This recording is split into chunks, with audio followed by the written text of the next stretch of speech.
Hey, this is your Olympic hero, Kurt Angle, and I don't suck, and neither does the Piffles podcast. But anyone who plays the Riders, they suck. Oh, it's true. It's damn true. Let's go, Rider Nation. I'm ready. I'm ready. Yeah, here we go. It's a feeling now. Get 'em high, get 'em low, 'cause we're dealing now. Everybody's giving it all they got, 'cause we're ready. That's the Arcana Kings. Here we go. This is the Piffles podcast, your Saskatchewan Rough Riders fan podcast. Thanks for joining us this week. As you can see, if you're watching on YouTube, my name is Alex. I'm Steve. And I'm the guy that builds the boats, and these guys are the guys that sails them. The guys are out east. I'm just trying to help out. As a guy who used to work with a lot of East Coasters, I'm just trying to bring the people back from Touchdown Atlantic bring them back slowly. This show is already a sinking ship, Greg. Thank you. As I saw that game, we could have played the Titanic music that entire game. Oh, let's not do that. No Celine Dion allowed on this show, ever. Near, far. Stop it. Get out of here. Oh, God. Give us a follow on Twitter or X or whatever it's called at Piffles Pod. You can give me a follow at RealAlexD. You'll find me at Safamod. And as always, do not need nor want your pity follows at Greg on Sports, and that's on You Threads. almost screwed that up every again. time now. Ever since we started become something I YouTube. hate. Yeah, something I hate. Ever since we started YouTube, you've screwed it up like every single time. Every time. Secretly, we all know he wants the pity phone. Oh, of course he That's does. his mind working now. That's all in his mind. Check us out on Facebook. Check out the website, pifflespodcast.com as well. Of course, Piffles Podcast, brought to you by our great friends at Dairy Queen on Elphinstone Street and Sass Drive in Regina. As we're doing this on YouTube, we'll have a special announcement next week regarding the show. We're really looking forward to this, and it's kind of a max power announcement that we'll have. So I'm excited to we can announce that next week. If you've been following along, there's a countdown on X or Twitter, whatever Greg's been doing, and great job on Vince Young the other day, actually, with number 8. So that was Best quarterback we've ever had. Best quarterback we've ever had. I mean, he never threw an interception. No incompletions. Yes. Yeah. Let's Anyways, get to awesome. it. Awesome to the max. Yeah. Let's get to the opening kickoff.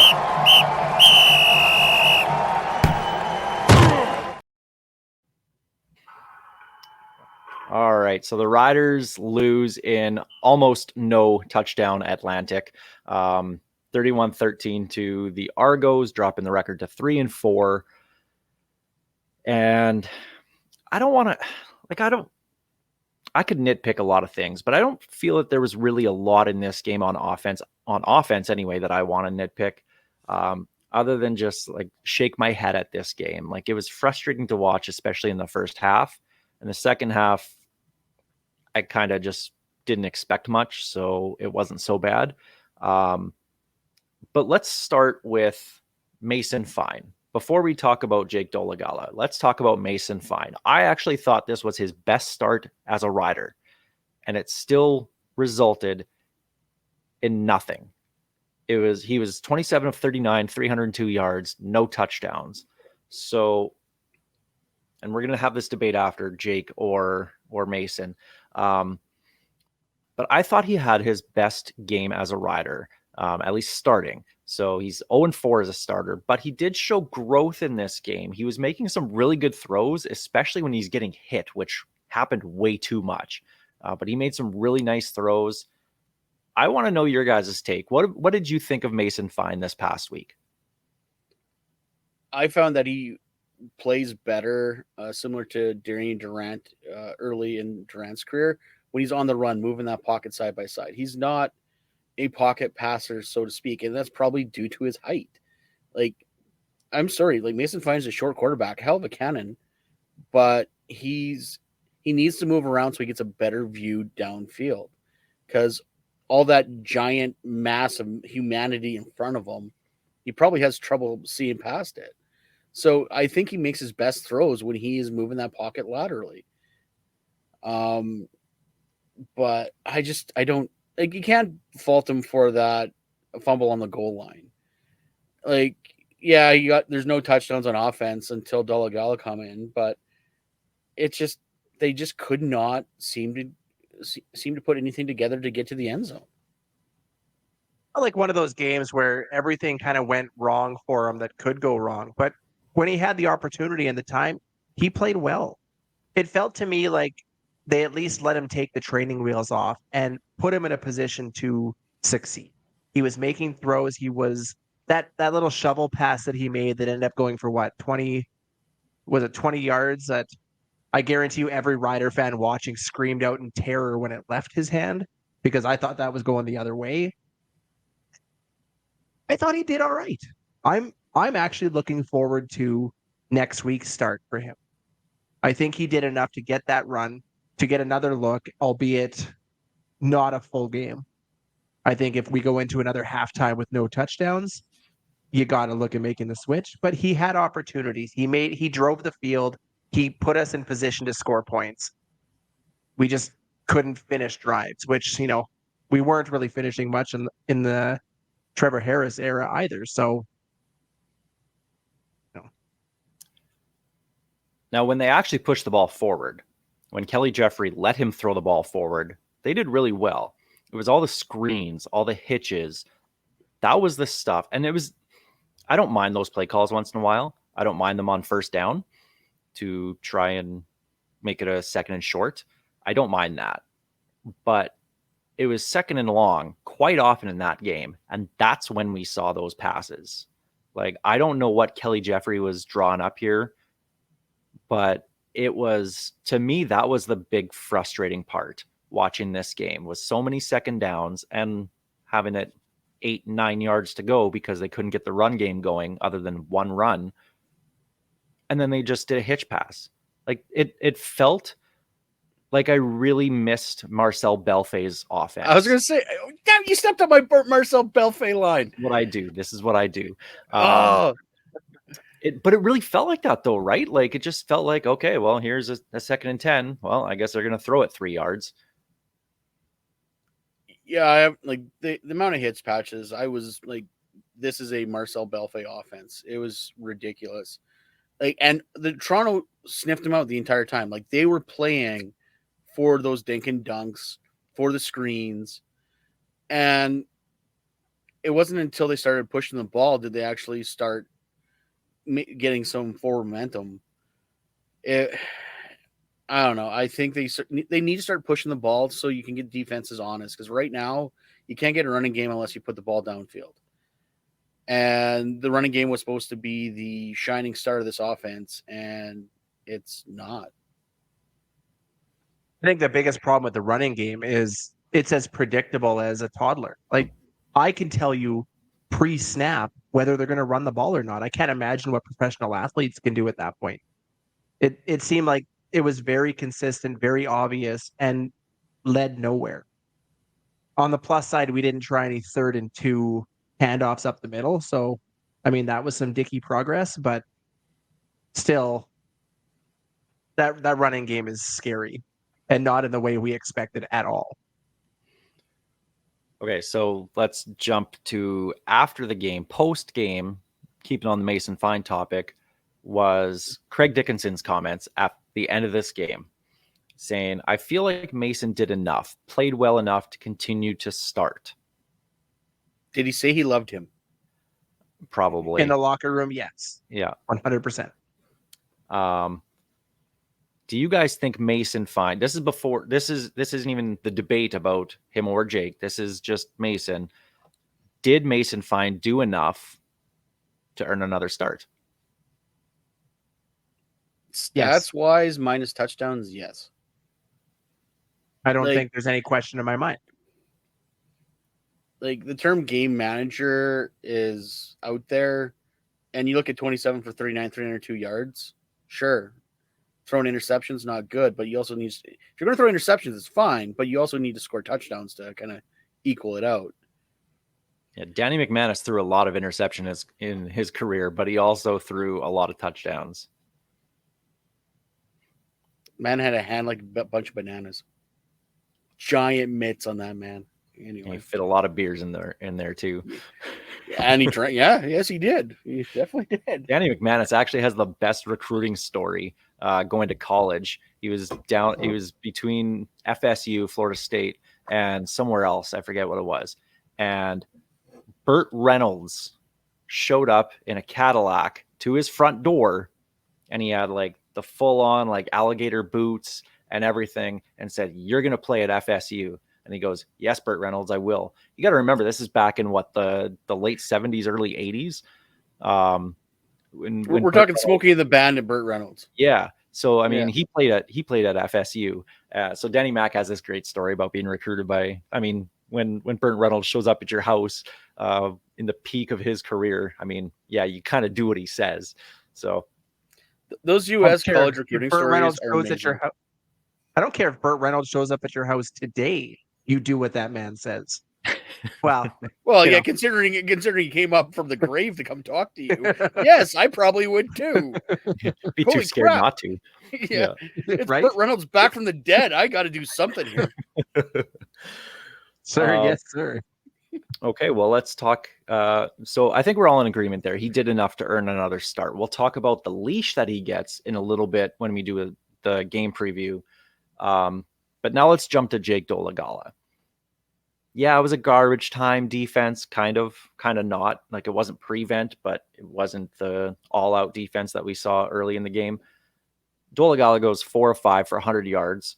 A really nice touchdown pass to Sean Bain. And Sean Bain, I'm going to give him praise in a minute, but running up to the boat to do a celebration, and then, like, at that point, like, what are you doing, man? Stop it. He did this against BC last week where he celebrated a second down catch, and it wasn't even a first down, and he started celebrating. Like, he's got to stop that. That's bothering me. Everything else he's been doing has been great. But Dolegala, do you guys put much stock into that one drive for Dolegala? Because a lot of people really, really want him to start this next game. I really like what I saw from him. And it wasn't so much that, it was garbage time defense. It was, the prevent defense. It was just killing time. But the throws that he made were fantastic. And it wasn't just the touchdown throw. It was the long throw just before that he fit into a tight window. I loved what he did. Now, do I think he should start? No. But I think he should be getting a call from the bullpen real early. And if things don't go well, I think he should be starting going forward. And I don't think many in Rider Nation would disagree with Dolegala being behind center for a while. But we also need to realize who this offense was originally tailored around. It was around Trevor Harris, who plays way different than Mason Fine. I would argue Dolegala is more in the Trevor Harris drop back pocket pass than Mason Fine. And maybe that is why he looks so good in this offense, is because it's tailored towards his style. You have a guy who was 6'7", drop back, sees over the offensive line and just chucks it through a tight window. Mason Fine can't do that. He has a cannon for an arm, but he needs to move that pocket around. This offensive line is not built to move a pocket around. That pocket moves because it has to. That's it. So I honestly think this offense is more suited towards Dolegala. But that said, Mason Fine played his butt off. So I liked what I saw. I thought Jake Dolegala should have been the number 2 out of camp.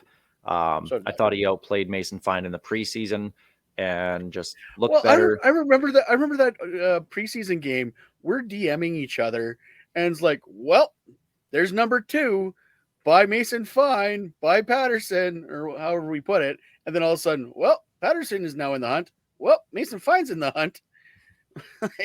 I mean, all their quarterbacks did look good in preseason, let's be honest. Even Shea Patterson, right? So, I don't know. I don't think he should start this game, obviously. But that leash is real short, and I really, really want to see Jake Dolegala in game action. I mean, he had a start last year against Toronto. Didn't look bad. Didn't look great, but considering the team was missing literally half their players, I thought he did all right in that game. Wasn't it a short week too? Like it was like he got It was a thrown in short the week. start like last second due to illness. Yeah, like it was a ridiculous week where you kind of knew they were going to lose, but he kept them in the game. Like the defense held them in as long as they could, and he looked okay. I really like how he pushed the ball, but again, that's garbage time. You're going to do that as the quarterback. You have nothing to lose when you're down 31-6 with 2 minutes left, so you might as well push the ball. I do think we'll see him against Ottawa a little bit. Not to the point where it's a Durant-Giles rotation. They're not there yet, but it very well could be there in the next couple when do we weeks. bring in Michael Bishop? Hopefully never. Never, ever again. Although it did bring him back for the Banjo Bowl, actually, because that Banjo Bowl in 2008 was awesome. Oh, that was wild. What did you guys think of Kelly Jeffrey's usage? Like we talked about the screen passes, the hitches, the timing of them we didn't like. But how he used Tevin Jones and Sean Bain Jr. Bain having over 10 catches again. Bain's the first rider with back-to-back games of 10-plus catches since 95 when Don Narcisse did it. And thanks to Rob Vanstone for pointing that out. That's pretty impressive. And I like that they're using these two guys as the top two receivers, because that's what they are for this team right now. Instead of spreading the ball around to everybody a little bit more evenly, these are the two big playmakers. Tevin Jones is that kind of intermediate to long play guy, and Sean Bain can take those short passes and run 40, 50 yards with them. What do you guys think of how they're being used? It's how they should be being used. Go ahead. Sean Bain reminds me a lot of Chad Owens in his prime. Just that ability to take nothing and turn it into something huge. He needs to get the ball in his hands as often as possible. I don't care if it's those little what do you call the little pitch behind the quarter or in front of the quarterback, little pitch pass, little screens, whatever it takes to get the ball in his hand, because all he's done all year long is make something out of it. He has been our most consistent player. Well, let's not say most consistent, but he's been at the top end of that. He had a couple of off weeks over the season, but he's clear to me the number one guy, that guy that you need to get involved in the offense, period. They're being used the way they need to be used. You want to force a team to double team a player, so make them decide between Tevin Jones or Bain. Because if you keep the ball, yeah, you want to spread the ball out, but if you're not focusing on somebody, no one's taking a double team, and you always have a free guy out there. So make a defense make a hard decision on what they want to do, which will open up someone else. I don't know. What are we going to do when Walker's back? Because Winnike's back now. KSB is coming around the corner. Lennius is back. Like, I love our receivers, but we're Edmonton light at this point. I was thinking of this earlier, and I haven't quite come to a conclusion yet. Like, obviously, KSB's in the starting lineup. There's no doubt about that. Probably ahead of Lanius right now because MLS has been pretty good. That's going to be three guys rotating for two spots. So however that ends up being, keep them fresh. That's fine with me. That's going to be good.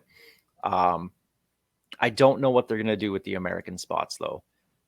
You can't sit Bain. You can't sit Tevin Jones at this point. You paid a lot of money for Jake Winnike to come out. I don't know if you can afford to sit another American to have another American receiver just kind of not get the ball. Does Walker jump right in? I don't know. It kind of reminds me of 2017. Remember when the Riders had Chad Owens, Kari Grant, Deron Carter, The Jed Owens healthy scratch stuff. Yeah, Whatever. like is that the point that they're going to be at? It might be if they promise everybody a full game check. They're going to have to do that. I can't see any of these guys accepting a spot on the 6-game list just for the hell of it. So I really don't know what they're going to do there. Because Walker, you have to play, I think, right? I think so. Especially if Harris isn't done for the year. And I mean, I believe he is, but if he's not, then you still want Walker in with Harris at the end of the year. I don't know. I really don't know. It's a good problem Really to great have. problem to have. Get out of my head, Steve. Get out of my head. Yeah. Great minds or fools seldom differ. Yes. Both? Yeah. Anyway, the receivers are the least of their problems right now. One of the big problems in this game against the Argos was the special teams. They were not so special at all. Was that just a one-off? Because the coverage team was awful. The blocking for Mario Alford was awful. Was this just them getting beat by a better special teams team? Or like, is this just a one-off and you're not too worried about it? I got lit up because I don't think people understood my point when I said going from all the way from the West Coast back to Regina all the way to the East Coast is probably a bad scheduling idea for a team. It's not the reason why they lost the game. That's not what I was trying to say. But they came out flat. In all 3 phases, they came out flat. The defense played very well, but you can't tell me that much travel in 1 week is good for any team. Because if it was any other team, I guarantee you that fan base would be burning Twitter down right now, or X. So, but I honestly think it was just a lot of travel and a long week. I'd agree with you there, except the problem I had was the issues on special teams were right from the opening for Mark's first kick. It was right off the bat. So it wasn't an issue of tired legs as the game went on. It was from first quarter on. There were issues nonstop. And we've given a lot of crap towards Craig Dickenson over the last, me the last few weeks, Alex the last few years. And the one thing he's always had that's kind of given him some kudos was the special team. And to have a performance like that when his butt is on the line, that can't happen again. If he can't, as a special teams guy, if he can't get those guys going, he has issues.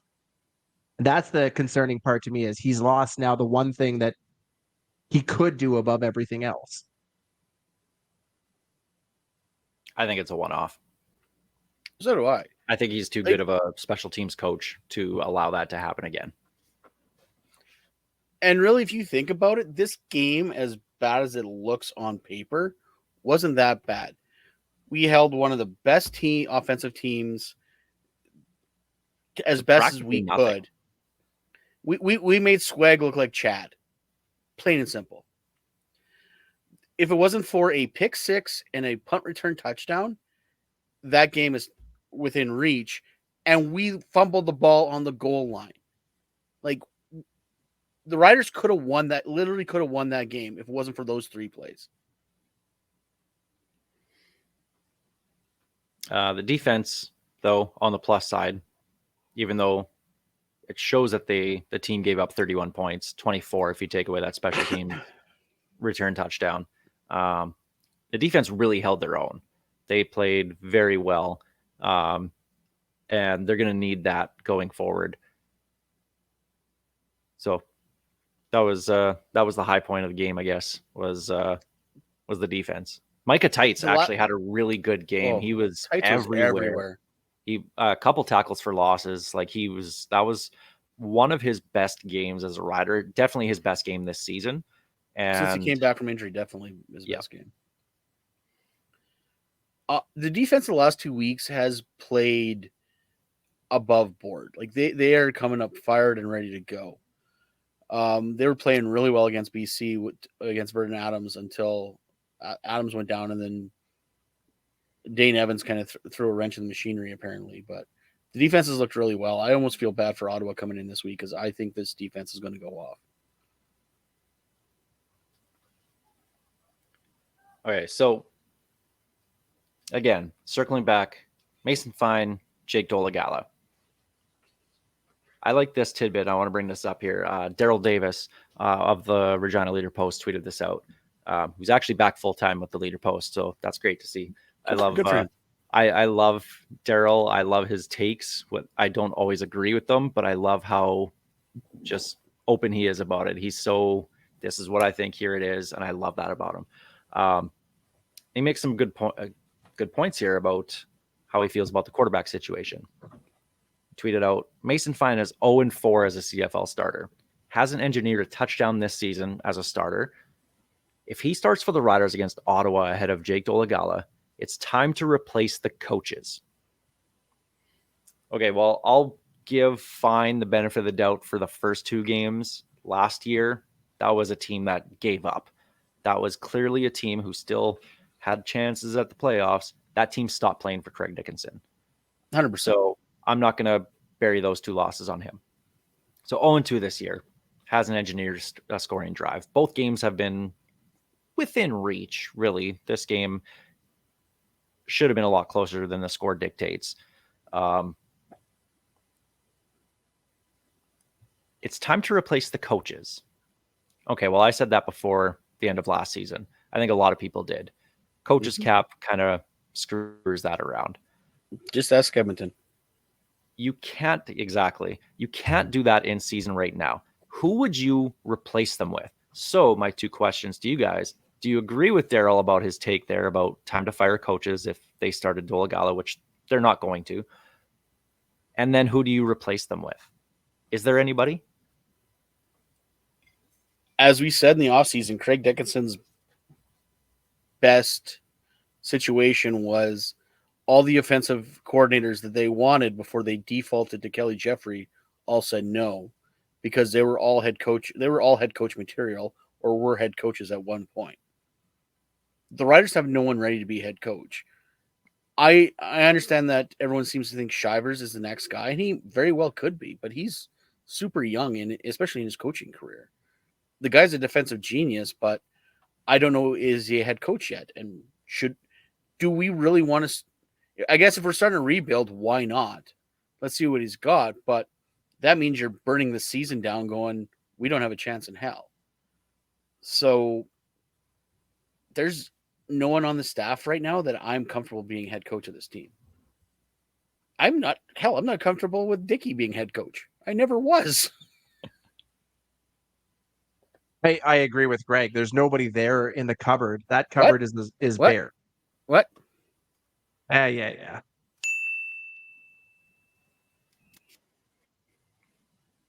I'm really glad people can see the eye rolls and like to go along with it.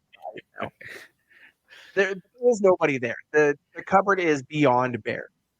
We are going to roll with this coaching staff. That was made clear the moment they didn't clear house in the off.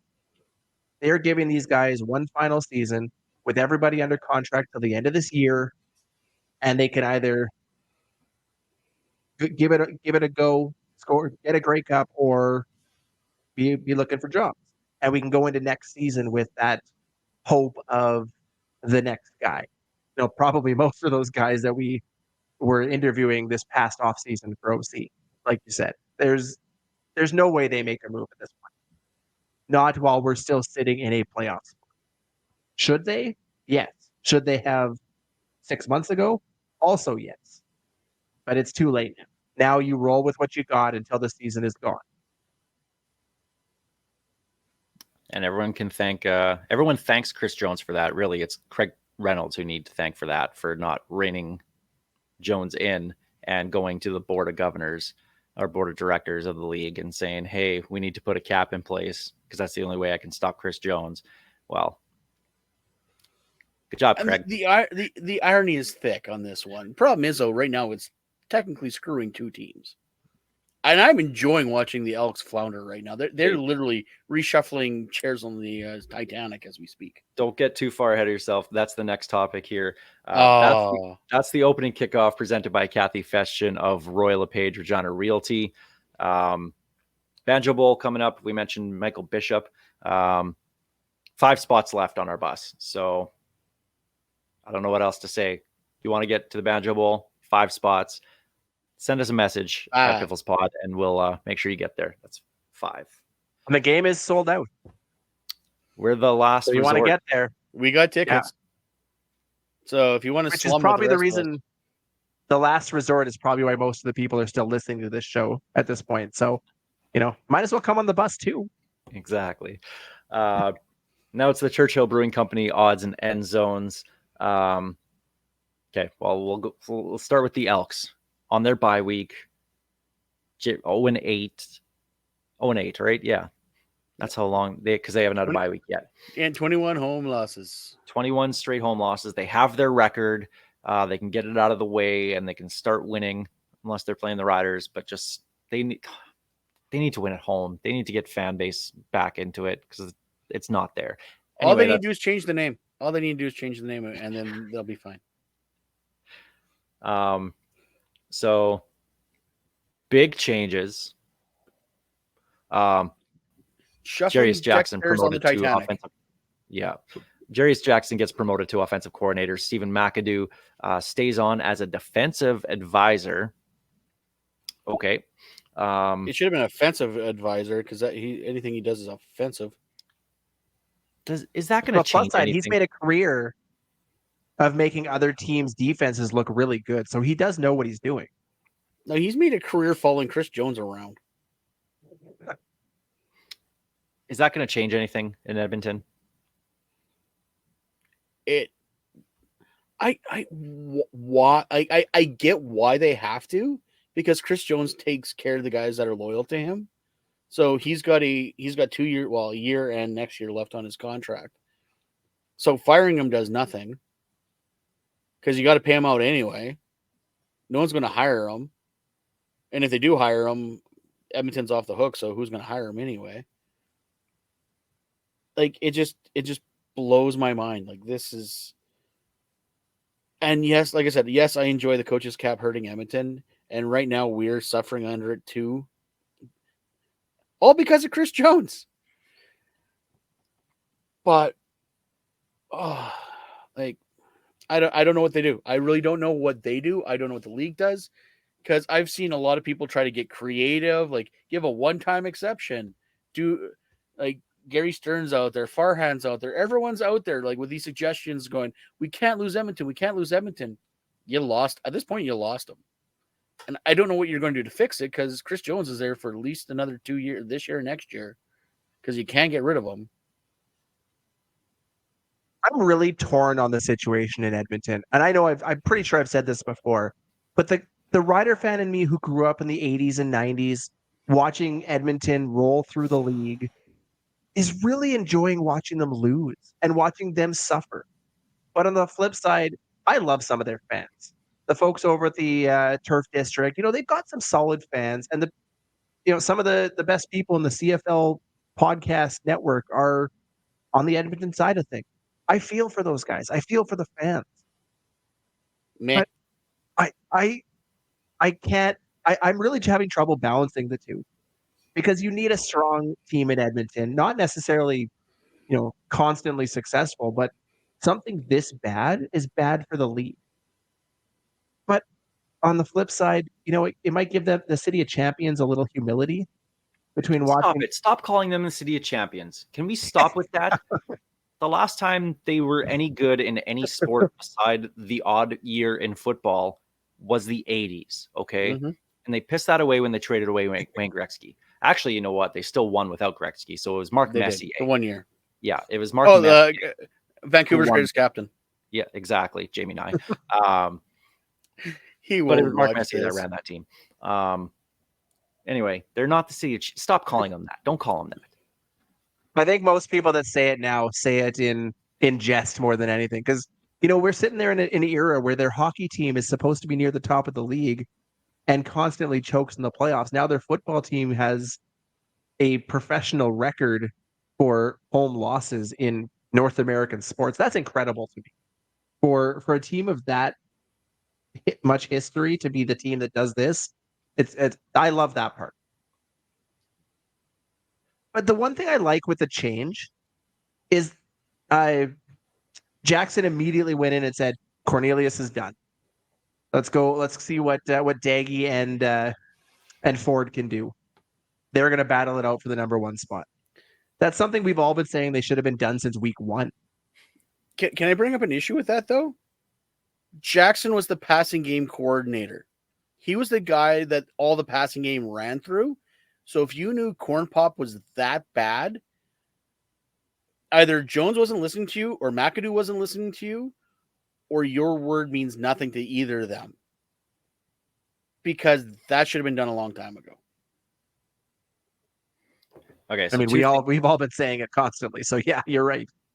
2 things on this one. One, with the loss record, at least when the Pittsburgh Penguins lost, what was it, 14 straight at 14. home in 14. 04-05, they got Sidney We're all Crosby Penguins out of the fans. deal. Okay, so they at least got something awesome out of it. They got 3 Stanley Cups out of it. Edmonton is not getting 3 Grey Cups out of this.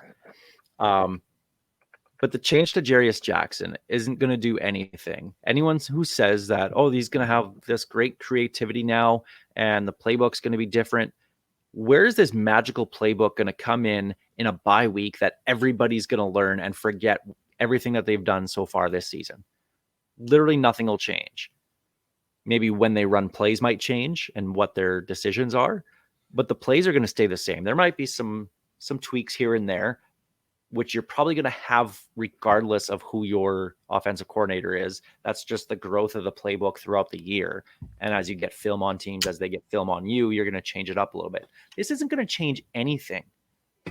So hopefully for Edmonton's sake and their fans' sake, one of these 2 quarterbacks, whichever one it is, it doesn't matter to me. Hopefully they get them a win or 2, especially at home, because it's just bad right now. Like it's not funny anymore. It really isn't. It's sad. A little bit funny. Yeah, you're right. It's funny. But I think we need to be honest that Chris Jones, the head coach, the defensive specialist, great. Chris Jones, the GM, sucks out loud. Like, he is terrible. The fact that they thought they could put a bunch of really good receivers with a quarterback that couldn't hit a broadside of a barn, who was 2 feet away from it. Like, I don't know. Like putting receivers around a quarterback to make him better is not a good strategy. You need a quarterback to hit receivers. Kind of worked for the Riders in 2017. In fairness, that was exactly the plan that BC had going into last year before they knew what Nathan Rourke could do. They loaded up that offensive, the receiving core, and said, "We'll give him all the weapons in the world. Maybe he'll." But do they could something." afford that. Turns out he was magical. They were also paying him league minimum, but they aren't paying Corn Pop league minimum, and they're suffering around. BC also built up their offensive line around Nathan Rourke. Right now, the Edmonton's offensive line is offensive. Like, ours is not great, but theirs is bad. So Chris Jones, the GM, sucks. And if G. Roy Simon is just trucking along behind him, I worry about G. Roy Simon's future as well. Best part about the Cornelius demotion, though, is that part of his contract for next year is guaranteed. He's one of the few players that got in under that guaranteed contract loophole. So even if they cut him, he's still going to come back and bite him in the arse next year, and it's fantastic. And he can thank the Riders for that, for his contract, the running game that he had against the Riders last year. Elsewhere around the CFL, Darnell Sankey got released from the XFL. He was granted his release. Plans to return to the CFL. Do the Riders need him? I like him, but no. Our linebackers aren't our problem right now. Who do you sit? You're not moving Larry Dean down. You're not moving Tights down. It was one thing when Tights was injured, but with the ratio and everything and Moncrief, no. Like, unfortunately, we don't need him because I don't know where you'd put him. If I recall correctly, was there not some animosity between the Riders and Sankey when he went out the door heading to the XFL or the XFL? Yeah, I recall there being some animosity regarding the his number. contract offer was not what he thought it should be. Yeah. So I don't, even if we were looking his way, I'm fairly certain he's probably ignoring those calls from the 306 unless they're coming with a much heftier price tag. My concern is he ends up going to somebody else that we end up having to play, because that always seems to bite us in the backside too. When you let a guy go and watch him tear it up for the new team. You almost can't. We don't have the space for him, but you also can't really turn away a guy like that if he's willing to come up here. That's one of those two good problem to have. Again, you load up the receiving core, you load up the linebackers, injuries happen. I'd rather have the depth there than not. And he's too good of a player. So I say yes, you absolutely reach out to him. I say no. The team already made their choice with Larry Dean. So Dean's having a good season. Like we don't need to get rid of Larry Dean. Like yeah, it'd be nice to have the shiny toy, but we don't need a linebacker. Yeah, they have the money to make the move if they wanted to and put in an offer. I think O'Day should at least make a phone call just to gauge interest, but I wouldn't be chasing him, not by any means. How well would a 3-4 defense work in the CFL? Yeah, can he rush the passer? Because if he can play DE, then maybe let's sign him. But other than that, I don't hate that. Robertson, Lanier, Micah, and then those 4 linebackers. I don't hate that, but yeah, that'd be something the CFL hasn't seen in a very long time, if ever.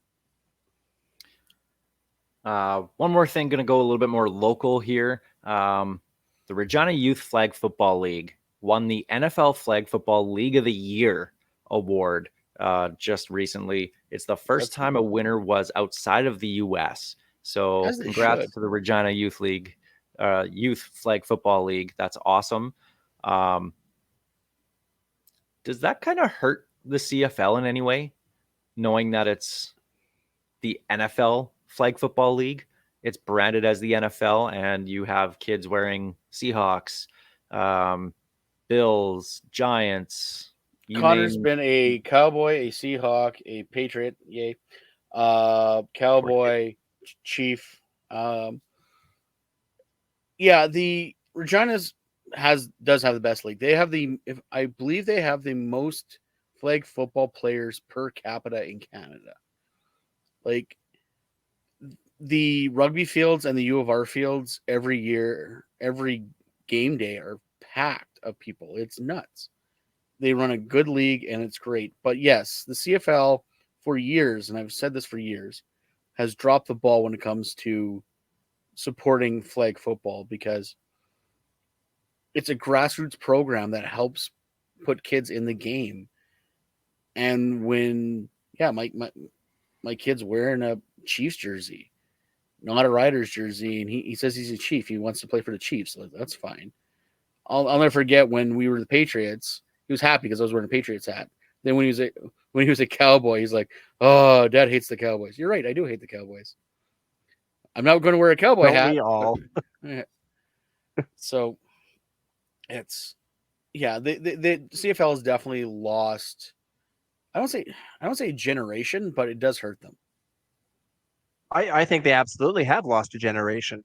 I mean, I remember growing up, I wasn't athletically inclined, but I still dreamed of growing up being a Rough Rider. That was the thing. That was cool back then.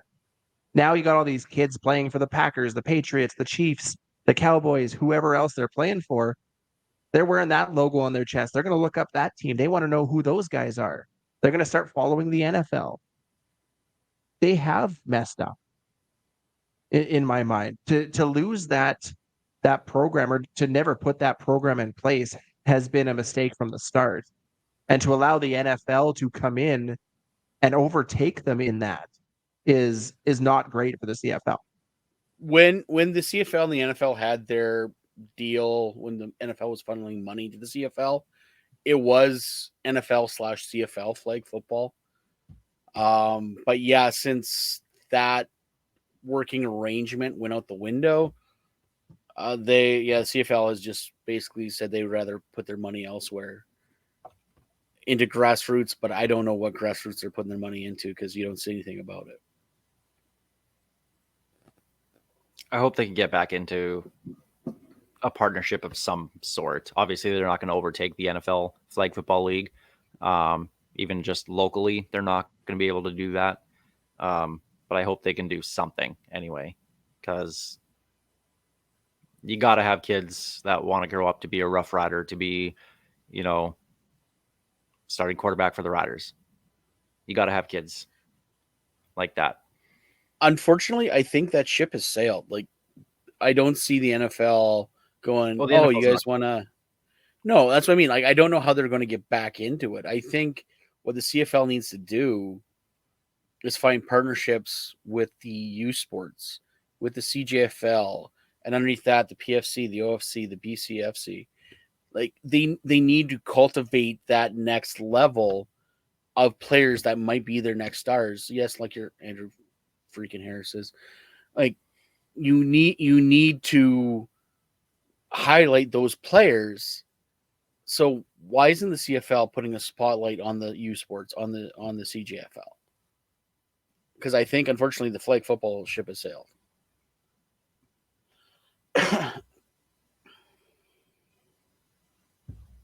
Wish I had an answer for that. I really do, because that's going to ultimately help the game. So hopefully they can figure something out anyway. They can put some money and resources into at least coming up with a plan. That's more important than CFL 2.0 anyway. That should really be 2.0. That's what it really should be, is focusing on the grassroots, but whatever. All right. Well, let's look a little bit at this game against Ottawa coming up on Sunday at 5:00. I mentioned the growth of Mason Fine. How long is the leash that he has? Because you said, last week? A half, Greg? Less than a half? I said less than half. I said if they got down by 10, pull them. They didn't do that. So obviously, And that Craig was in the Dickenson does not listen That to was me. the first quarter. I think I said first quarter too. Yeah. So how long this week is that leash, guys? That leash is so short, it makes Fine look like Dolegala. It has to be. At some point, they got to try something. And if Fine's not working, they got to do something. Like, Dolegala is made for this offense. We went through that in the first section. I don't know. Like, they can't lose to Ottawa. So help me God, they lose to Ottawa. I don't know what I'm going to do. I think you give him the first half. No matter how well he's been looking, the yards he's been gaining, some of those passes he's been making, if he's not getting the ball in the end zone, he's not getting the job done. And he's progressed week by week. And I think now is that chance to either show it or shove it. If he doesn't perform, he doesn't get that touchdown in the first half, you have to look at Dolegala. Yeah. Half at the most. At the most. If he's not doing anything, I don't care if the game's a one-score game. It could be 10-3 at the half for Ottawa. He needs to score points and not field goals. They need touchdowns. If Fine is not doing that, you have to replace him at the half, at the latest. So I wouldn't be opposed to it happening earlier. I don't want it to turn into a Durant-Giles rotation where you bring in a guy for a series and then replace him right away. But if Fine the first 2-3 series Oh, God, I has saw nothing more something. than a field goal, then yeah, it's time. That leash has got to be, even though he had his best game, he lost more room on that leash. Not all because of him. Like it's touchdown Atlantic was not his fault by any means. But you can't just bring in 5 new offensive linemen, although the team probably should. But you can't just replace everybody else. This is the immediate thing you do to create a spark, is change the quarterback. That's the first thing you do. It's hockey. You change the goalie. All 5 goals may not be against or be on the goalie, because if they leave him hanging out to dry and defense isn't helping them, you can't play with no defense, right? So you switch the goalie. Same thing with football here. You switch the quarterback. So I don't know. No more than a half for sure. No more. I just realized something. We keep on going back to the Giles Durant comparison. And who Michael Bishop is? Corn Pop. Yep. Good arm, but not accurate by any means. Yep. That said, I'd still rather have Bishop than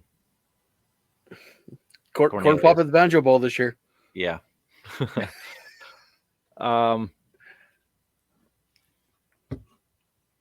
Do you guys think that Fine will be able to keep it going? I like what he does. I'm a little skeptical. And that might be, like I said, that might be a size thing and the way this offense is built. Because this offense is built for a guy like Dolegala, a drop back passer, because it's built for Trevor Harris.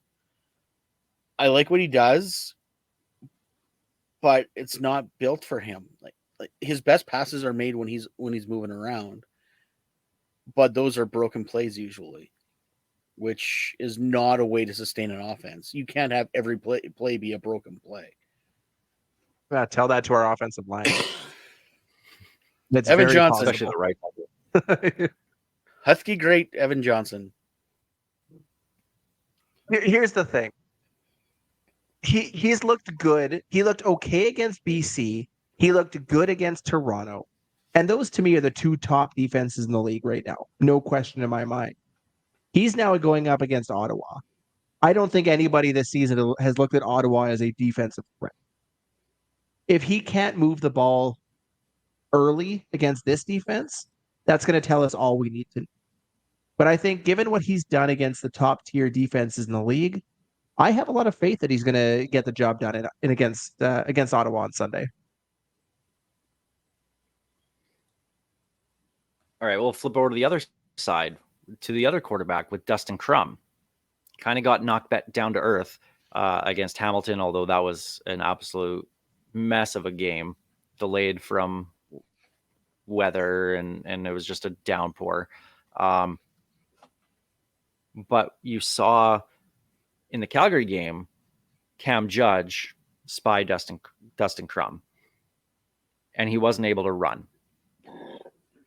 Now, the guy made some good throws, but he needs to be able to run to be completely effective. I think Calgary laid the blueprint on how to stop Dustin Crum. Winnipeg had no idea. I mean, they did until the final, 2 minutes of their game, and they just let him run twice, and that was the difference in the game.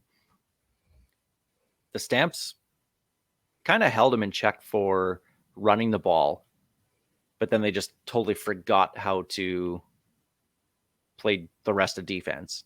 But Cam Judge kind of set that blueprint. Hamilton stuffed him completely. He didn't get anything against Hamilton. Do the Riders kind of follow that blueprint? Is he figured out? Do you have a Micah Tights or a Larry Dean spy on him all game? He's 2004 Michael Vick cover Madden. Like, you need to have a linebacker on him at all times. Yes, you spy him the entire game. You dedicate a man to him because if a play breaks down, he's probably going to put the ball down and run. Like, you cannot give him open space. Do not add him Big Hill. Do not just go, oh, what is this guy doing? Oh, he's by me now. Do not do that. But yes, you put a Larry Dean on him, you put a Tights on him, and you spy him the entire game. I can't believe I'm going to make this reference. You guys can enjoy saving this for later. Somebody in another group I'm in, Talking Football, said that he is like Chris Strebler with more accuracy and less trucking ability. And I agree with that. He's a better quarterback and a slightly less talented runner. There's one key to beating him. It's very simple. Don't let him run. Make him throw the ball. Yes, he'll make some throws, but he is not going to beat you with his arm. You stop his legs, you win. Pure and simple. You do that however you can do it. You know it would look really good? Sign Darnell Sankey and have 4 linebackers, one of them spying him all day. That 3-4 defense again. Do it up. That would work perfectly against him. You know what actually might be in the Riders' benefit for this game is their lack of pass rush, because the pocket won't collapse, forcing Crum out. They'll be able to just rush their 4, not get any pressure on them like they have pretty much all season long, and make him a pocket passer. So maybe a big rider's fault here could be their biggest win in terms of game planning. I don't know. We're failing up. Yeah, pretty much. Dig up, That's the stupid. That's the best way. There we go. There's our Simpsons reference of the pod. You knew it was coming. I'm watching season 3 of The Simpsons right now. Just a fantastic season. But, my goodness. We talked about this on Twitter already. It's like I said, that's where they found the Flaming Mo. I think it was the Flaming Mo episode that also had the Saskatchewan Roughriders only scored 4 Rouges, where it was the CFL draft. I'm pretty sure that was the episode too. It had everything. Yeah, I think so. Yeah. Or else it was the Soapbox Racer one. Either way, that's the season 3 references or CFL references in season 3. Great. And it's got the softball episode, which is just a top tier. Why am I singing twice? I'm singing twice in an episode. Ozzy and the Straw. Why do you sing once? People enjoy my voice, Steve. I don't know. Like I get the fan mail, you don't, I guess. Show me one letter. Go ahead. This is a Y, and then M, and a C, and an A. Is this a must-win game for the Riders? Yes, it is a must-win. Bring it back, because Steve cannot keep his on track. Yes, no, it is. It has to be. Like, you cannot lose to Ottawa. You cannot drop teams to the East. And right now, I see people talking about an East crossover, and my brain might explode. There's no way. There's no way the CFL can allow a team from the East to cross over. So yeah, this is a must-win because you can't lose to the East. You know, we've had our tough schedule of 6 Western games. This is our first. Well, I guess our second battle against the East now. You can't drop a game to Ottawa. We only get one. We don't get to go into Toronto. We don't get to go into Ottawa. Montreal's not coming here. I hate the new schedule and they don't play teams twice. Pisses me off to no end.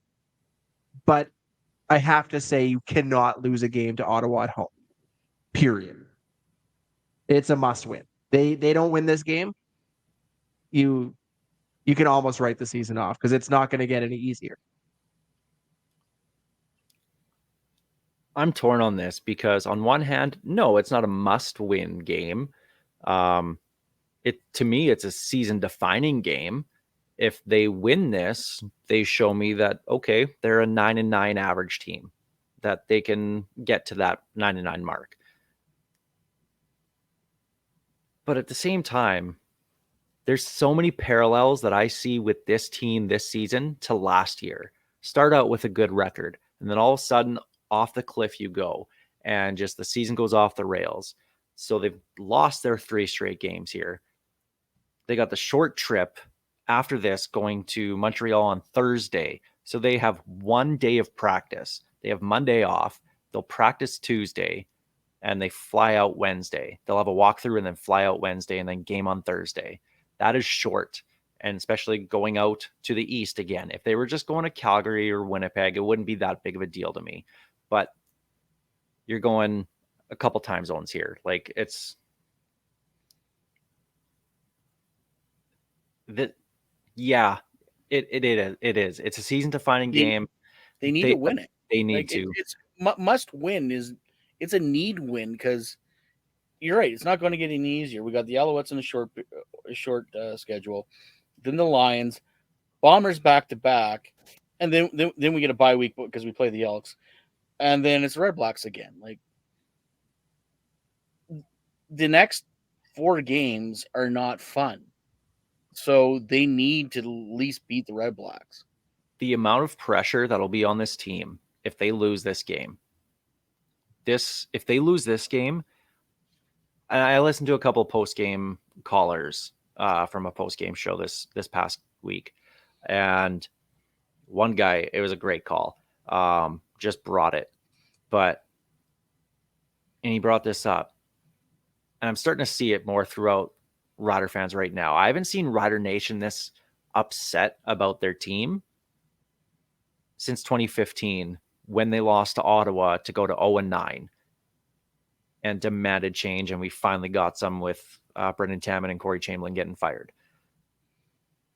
But they cannot afford to get the fans that angry again, because it did take a while for them to come back.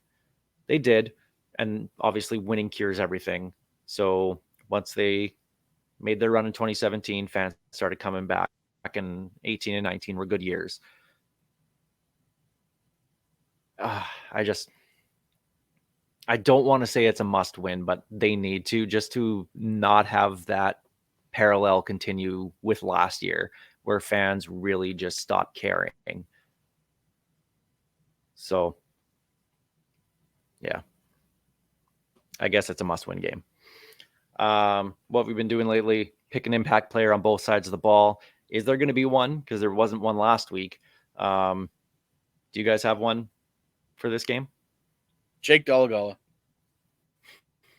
Going right out there. I'm going with it. I knew when you were sitting on it, so I get it early. Jake Dolegala on offense. I think Fine gets yanked early, and knowing Dickey probably too early. But I think Dolegala's going to have a good game against Ottawa if he gets in.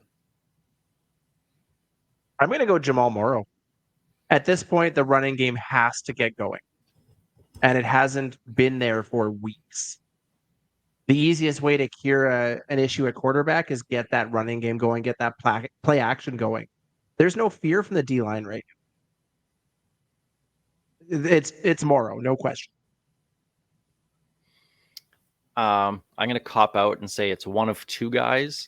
I don't care which one it is, but it has to be another receiver. It has to be Braden Linnaeus or Jake Winicky. Bain and Tevin Jones and Emelis are the top three receivers on this team. They need somebody else to step up so that if one of those guys is getting double teamed, somebody else can sneak out and have a sneaky good game. So one of those guys for offense. And on defense, I want to see it be Micah Tights again. I think he's been playing pretty well this season. Yes, I got there early. Host duties. Micah Tights. I'm going Trumaine Washington. Now, aren't you? No, I'm not. I think Steve is, because he looks like he's scrolling. He's doing the scrolling phase. No, I think Trumaine Washington is going to get his first game in, probably in that spot that Roland Milligan is after his apparently surgery. So I think, as the former leader of interceptions in the CFL, I think it's going to be good having another ball hawk out there. And if they can keep Crum in the pocket, him or Marshall is going to have a really good game. I'm going to go with Pete Robertson. I think we need to see something from the D-line, and I think he's the guy to make it happen this week. All right, well, let's take a look at the spreads for this week's games. I already know that I know what the Toronto-Calgary one started at. But the first game of the week, BC at Winnipeg. I think this one's going to be a hell of a lot closer than that 30-6 game that we saw between them earlier this year. I'm going to assume that it's still going to be Dane Evans starting, so I'm going to say Winnipeg's probably a -1.5. Steve? I'm going BC 4.5. BC favored 4.5. You're both wrong, and Steve is the most wrongest. Winnipeg currently is sitting at -5.5. It started at 3.5 and has increased. Ton of money coming in on Winnipeg this week. No. Oh, What from the last 6 weeks has made people think that Winnipeg is a better team than BC? Good question, but I don't see it. I don't either. I'm going to put some money down on that one. BC on the money line is +200. Winnipeg is bad. -240. I think Winnipeg wins this one. I think they cover. The 5.5, really? Yeah. I think BC wins and outright. I think BC covers the points, but I think Winnipeg wins. Second game, Toronto at Calgary on Friday night. I think this one opened at, I think it was 8.5 for Toronto. Steve? I mean, I have no idea. Let's go 8.5. That sounds like a great number. Open at 8 is now sitting at 9 for Toronto in Calgary. I think Calgary keeps it close. I think Calgary covers the spread. Toronto wins, though. I think Toronto covers. A bet of $425 will win you $100 on Toronto. A bet of 100 will get you $345 on the money line. I like Calgary with the spread. Actually, old Chad Kelly, no longer swag, did not show much this weekend, and I don't hate Calgary's defense, so I think Calgary covers. I hate pretty much everything about Calgary, so yeah, that includes their defense. Jake Mayer sucks, man. He's terrible. He's awful. He's terrible. Awful. But I think they've done a really good job. Hold on. They've done a good job in their offense, Calgary has, of getting the receivers open. I can't tell you how many times over the last 3 weeks that Reggie Begelton has been 10 yards open. Mm-hmm. Outside of those easy throws, and those are very easy throws for any pro quarterback, Jake Mayer has been brutal. Like Taylor Cornelius bad. Maybe not that bad, but he's been bad. If Calgary had a better quarterback, they would be they'd be a lot better than they are. Jake Mayer holds them back. Let's not say things we can't take back, Alex. That was a little harsh. I should tweet that out there. Or exit out there. I don't know. Throw it in the ether. Throw it out there. A very important game, actually. Montreal at Hamilton, with playoff implications everywhere. This. Okay, before the show, I was like, "Whoa, this one's interesting." I actually want a start and a finish on this one. Okay. I want to say it started at. Since you're surprised, Montreal should be favored in this. I'm going to say it started at Montreal -1, and now it's at Hamilton +3. Steve? Feel very similar. I think Montreal -4.5 and down to 1.5. No, it flipped. It started off as Hamilton -1.5. It's now Montreal -3. It's where it should be, but I can't believe it started out with Hamilton as the favorites. Huh. Yeah, well, I can't see Hamilton doing much without Bo playing. Even when he was awful, he still gives them their best chance of winning. And can we see how dumb that was? Fajardo actually looked okay against the Stampeders last week. Yeah, Montreal covers for sure. Oh yeah, the 3, yeah, definitely. Yeah, absolutely. Yeah, BD's, yeah, it's an easy cover. And finally, Ottawa and Saskatchewan. I'm gonna guess that Ottawa's favored by 2 points. I think Saskatchewan by 1.5. Ottawa -1.5. They are favored coming into Mosaic, which is why I gave my very explicit reaction when I opened these up before the show started. I don't know how Ottawa's a favorite. I don't get it. Everybody fell in love with Crum for 2 games. That's what it was. And I mean, that's good for the league if they can find this brand new budding star at quarterback. That's awesome. I think every CFL fan would love to see that, especially in a market like Ottawa, who's outside of their one Grey Cup year, which they were still 8-10 that year, has been awful since they've returned. They had one good year when they lost the Grey Cup, and then they got lucky in the playoffs with Henry Burris playing out of his mind for 3 games. Yeah. Oh, geez. Saskatchewan. It's way This more is of a a need win. It's a need win. It's not it's a must win. much It's a more need win. important game to Saskatchewan than it is Ottawa. So they have to come out and play like it. If they don't, then Yeah. I'm all on board with fire everybody, and who cares who you replace them with.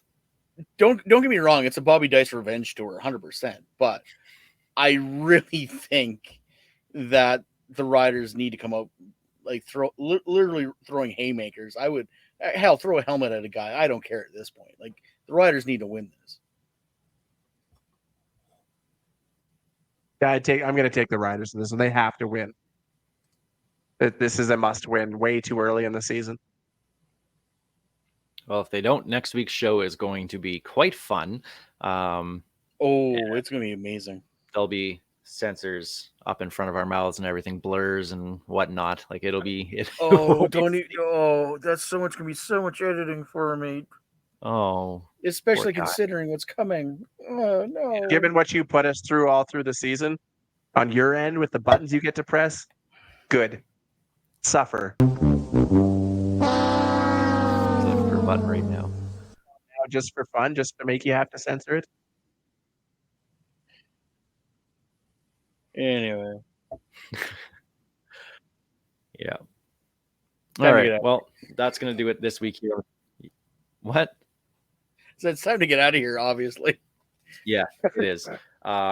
We'll be back next week with a big announcement as well, too. We're going to keep that countdown going. I'm really curious who you're going to have for number 3.